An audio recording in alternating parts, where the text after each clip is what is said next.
Welcome to the College of Social Work Meet the Faculty series. I'm joined today by Alexis Scurry.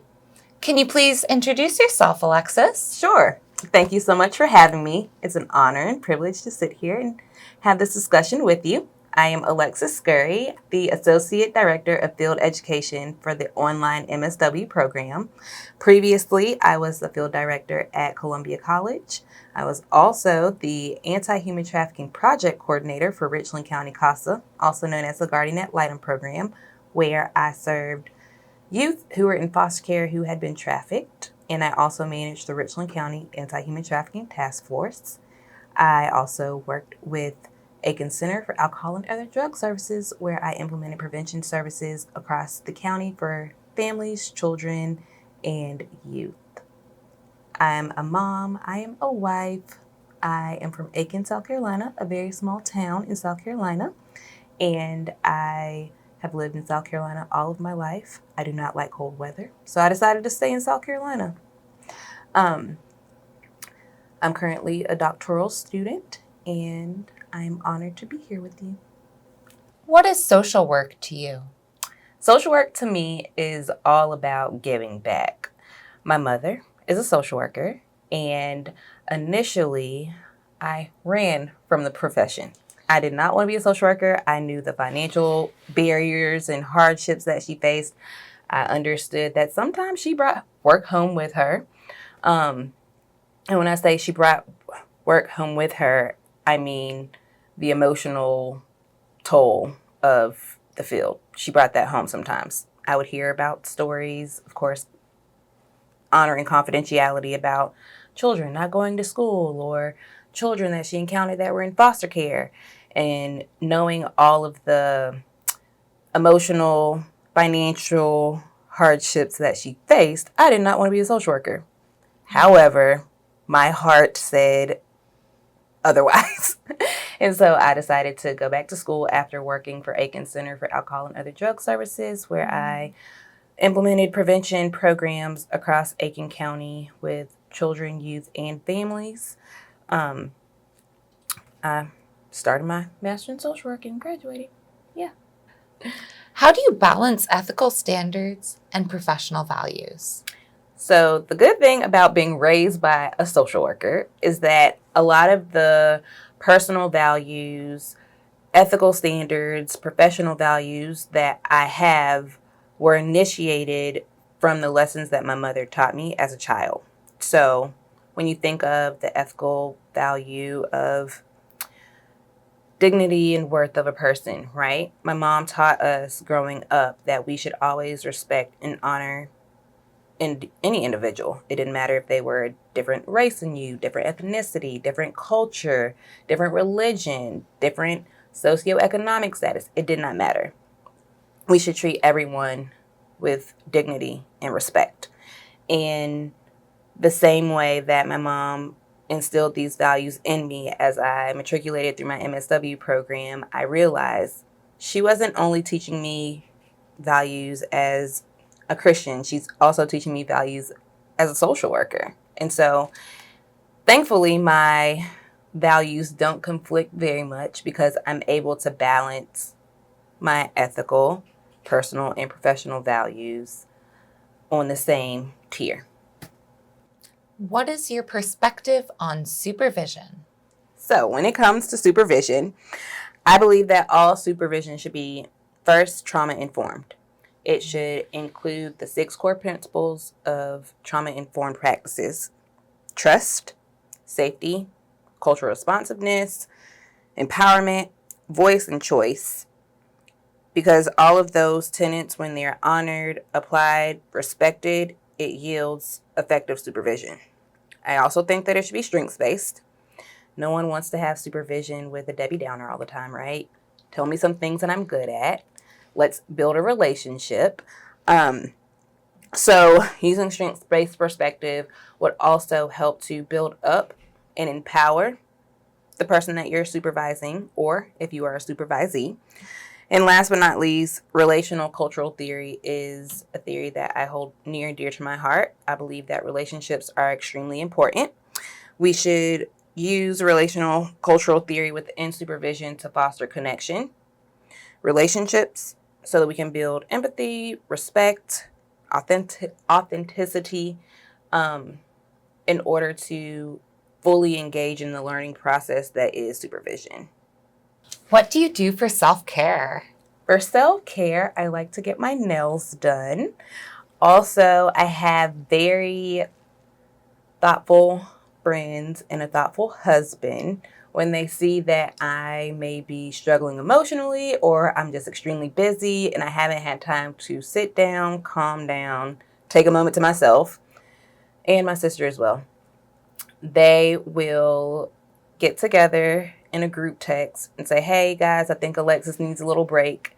And they'll pay for a hotel room for me in Columbia, typically, buy my favorite snacks and put them on the bed so that I can have them to just have one night by myself in a hotel room. It's the sweetest thing ever. So with self-care, it's important to have an intentional circle who can tell you when you need to check in on yourself, because as social workers and people who pour into others, it's very easy and common for us not to pay attention to our own needs, right? And so it's always important to have someone or a group of people to help you notice and identify when you have moments that you need to pour into yourself. And I was at a conference not too long ago, and they were speaking about self-care, because self-care does have a negative connotation depending on who you're talking to. So we termed it professional sustainability. The same way that you can't pour in from an empty cup, you can't continue to sustain yourself professionally if there's nothing in you to keep you going and keep you moving. So this week in Social Work 201, we're covering the topic of the changing workplace. How have you seen the social work workplace change in recent years, especially since the pandemic? Yeah, that's a great question. So there has been a major shift in service delivery. I feel like every social work agency has seen this across the board. When I was working with Richland County CASA, this was during the pandemic. Instead of having in-person trainings, all of our trainings were virtual on Zoom so that we could still ensure that new guardians were cycling through the program, being trained and ready for when children were coming into foster care. Because although the pandemic impacted society as a whole, children unfortunately were still being abused, neglected, and they needed to be removed from the homes that they were in. Also, telemental health increased. So, of course, we see more services being offered online and virtually. And when it came to visits from child welfare agencies, etc., a lot of those visits were taking place virtually.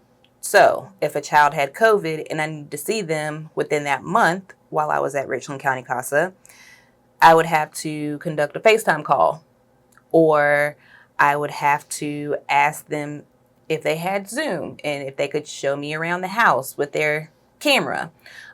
One thing about social work, we are an adaptable profession and we learn how to make things work to ensure that we are still doing the work to ensure that children are being served, families are being served, society, communities are being served.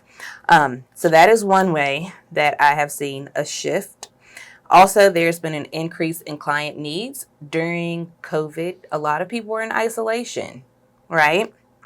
And this may have increased their anxiety levels, may have increased trauma. If you were in a home with an abuser and your abuser didn't have to go to work because COVID was still happening, the trauma more than likely increased. And so there was a greater demand within social service agencies and social work services in general to handle all of these issues that came about as a result of the COVID-19 pandemic. It also negatively impacted social workers, if I'm being honest with you. There was an increased level of burnout because social workers were on the front lines.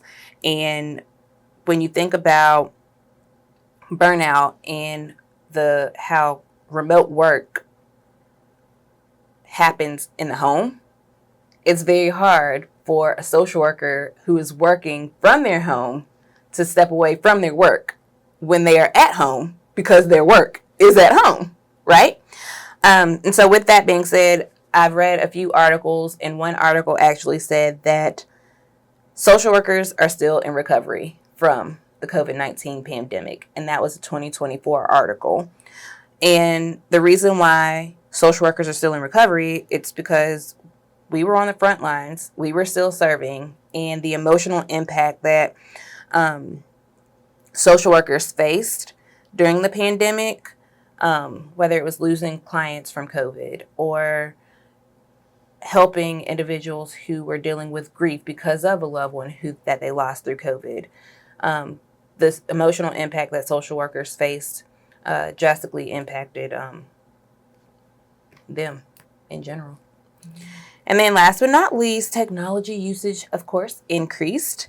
The good thing is that it enhanced accessibility for individuals potentially in rural areas. It enhanced accessibility for individuals who wanted to get their education. They could go to school online. So I would say, although COVID-19 pandemic was an unfortunate situation, there were some positive things that came from the pandemic. What have you noticed about how agencies are adapting to hybrid or remote hybrid environments? So I will say that every agency is different. Every organization is different. Some organizations gravitated to hybrid and remote work. Others were not as fond of hybrid and remote work. So it really depended on the agency, the services that they were offering, and if they were able to ensure quality services while offering the services in a remote or hybrid situation instead of an in-person scenario. Also, I feel like there was an increase in self-care amongst social service agencies and social work service agencies as well, to where they understood that people actually have a life outside of work. And so there was an increase in helping employees create self-care plans. Or when I was working at Columbia College, I actually allowed students to have 1 hour of self-care during their field practicum a week to ensure that they were applying self-care to their professional practice, because a lot of students do not do that.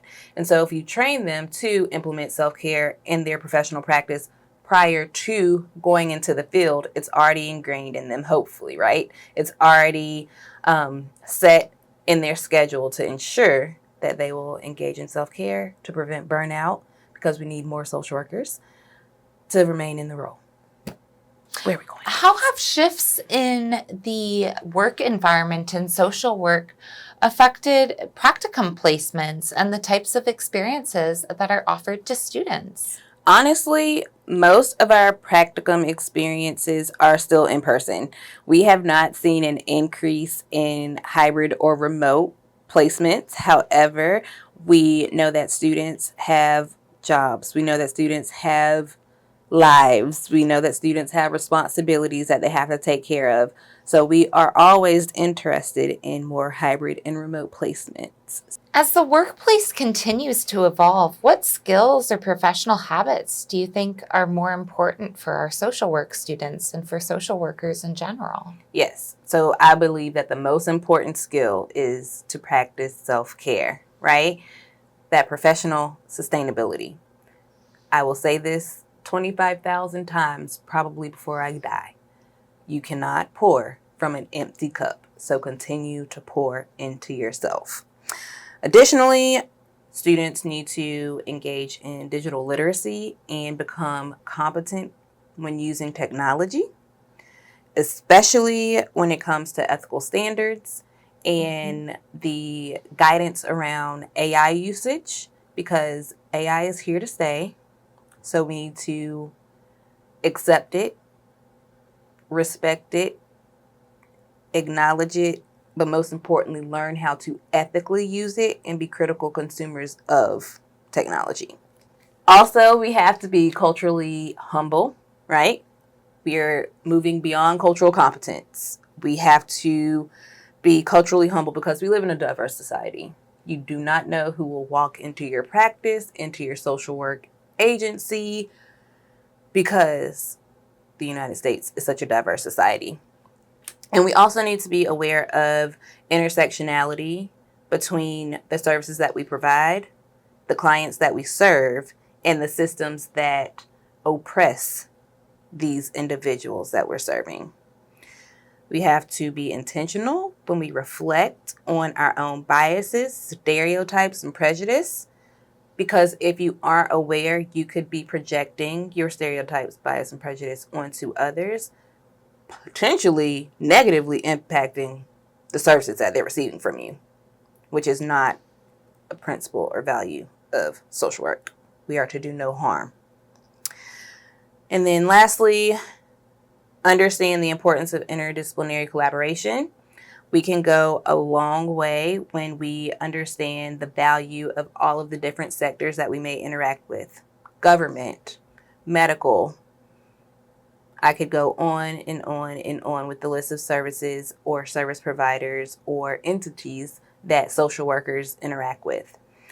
It's really important, like I stated earlier, for us to be adaptable, and we also have to learn how to speak the language. If you're going to advocate for legislation to be changed, you need to learn how to communicate in the way that a legislator will understand you.